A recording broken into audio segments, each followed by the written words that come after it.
किसानों के नाम पर कांग्रेस के प्रदर्शन को लेकर भाजपा नेताओं ने कांग्रेस पर जमकर हमला बोला।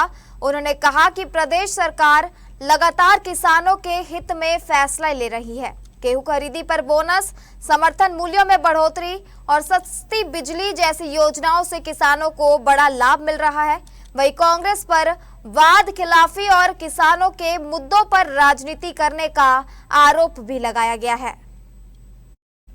भाजपा नेताओं ने कहा कि मध्य प्रदेश सरकार किसानों को गेहूं खरीदी पर बोनस दे रही है और लाखों मीट्रिक टन उपज की खरीदी की जा रही है। उन्होंने दावा किया कि पिछले 12 वर्षों में एमएसपी में करीब 1300 रुपए की बढ़ोतरी की गई है, जबकि कांग्रेस सरकार अपने कार्यकाल में किसानों से किए गए वादे पूरे नहीं कर सकी। उन्होंने कहा कि आज मध्य प्रदेश गेहूं उत्पादन में देश में दूसरे स्थान पर और सोयाबीन उत्पादन में पहले स्थान पर है।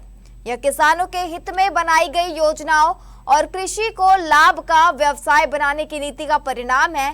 भाजपा नेताओं ने यह भी कहा कि सरकार किसानों को मात्र 5 रुपए में बिजली कनेक्शन उपलब्ध कराने की दिशा में काम कर रही है। पहले किसानों को बिजली के खंभों तक का खर्चा उठाना पड़ता था।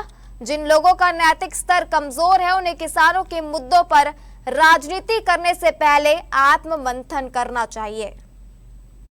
देखिए, मध्य प्रदेश की सरकार किसानों के हित में लगातार जो भी बन सकता सरकार प्राथमिकता के आधार पर लगातार किसानों के हित में काम कर रही है।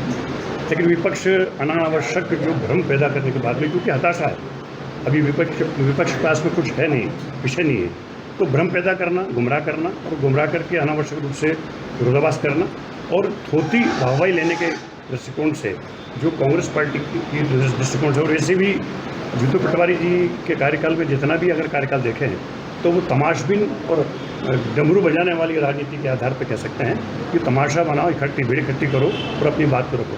तथ्यात्मक प्रामाणिकता के आधार पर जिन बिंदुओं को लेकर के विपक्ष को अपनी भूमिका अदा करना चाहिए उसमें विफल है। और किसानों के लिए तो मध्य प्रदेश सरकार ने अभी 40 रुपया इंसेंटिव दिया है बोनस के रूप में।